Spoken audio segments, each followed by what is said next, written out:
one of the major sins.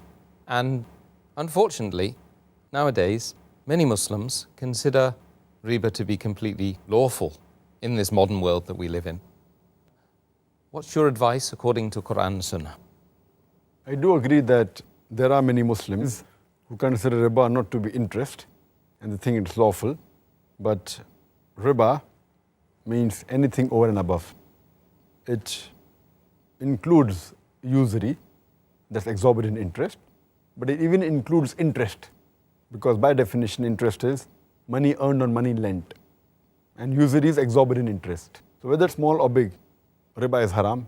It includes interest as well as usury. And Allah subhanahu wa ta'ala has used the word riba in the Quran no less than 8 times.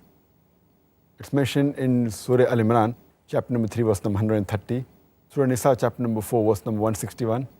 In Surah Baqarah, chapter number 2, verse number 275, it has been used thrice. It's even mentioned in Surah Baqarah, chapter 2, verse number 276, as well as Surah Baqarah, chapter 2, verse 278 and 279, where Allah says in these 2 verses, that give up your demands of riba, of interest, of usury. And those who do not give up the demands of riba, take notice of a war from Allah and His Rasul. That means if you indulge in riba, Allah and His Rasul will wage a war against you. There are other major sins like having intoxicants, having alcohol, drugs, etc. But this, besides being a major sin, the ruling is that Allah and His Rasul will wage a war against you. It is the only verse in the Quran for the only major sin where Allah and Rasul wage a war against you, it is riba. So it is one of the biggest major sins. That is the reason it has been rated in the category number 12 in Al-Qabair by Imam al-Dhahabi, mentioned number 12. And as far as the punishment is concerned, it's mentioned in Sahih Muslim, volume number 3, hadith number 3881, the beloved Prophet Muhammad, he cursed those people who accept riba and who give riba. Those who take interest and give interest. Those who record it, as well as the 2 witnesses, all of them are the same. The Prophet said that all these people are cursed. The person who gives riba, the person who takes riba, the person who records riba, the person who is a witness.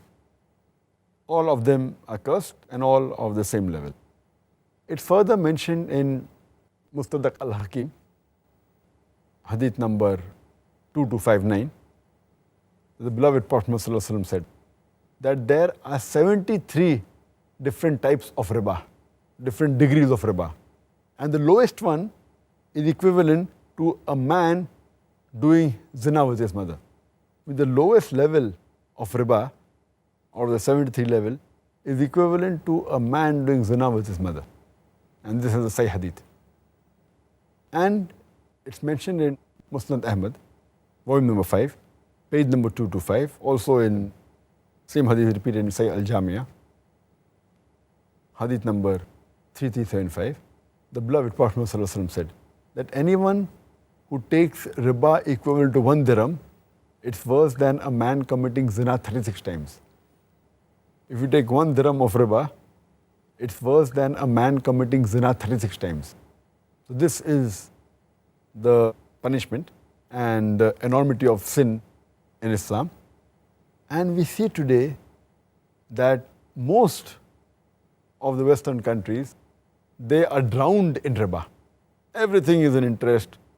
You take a loan on interest, you can take a house on interest, you can take a car on interest, the credit card. So everyone, and in this scenario, it makes a poor man more poor. It can make many rich men go bankrupt. Otherwise, the other people, rich men become more rich. And there are various evils, and I've given a talk on this topic, interest-free economy promulgated by the glorious Quran, where I've proved all the evils of riba. And we see that today, a man will make more profit if he has the concept of Islamic business, profit and loss sharing, rather than based on interest. That's the reason most of the top companies, they are zero debt companies. They don't take loan from the bank. They prefer opening issues and having shares and sharing the profit with the public. That's the Islamic concept. And all the top companies, They are debt-free companies. You'll find that they don't take any loan. So they are working actually on the Islamic concepts.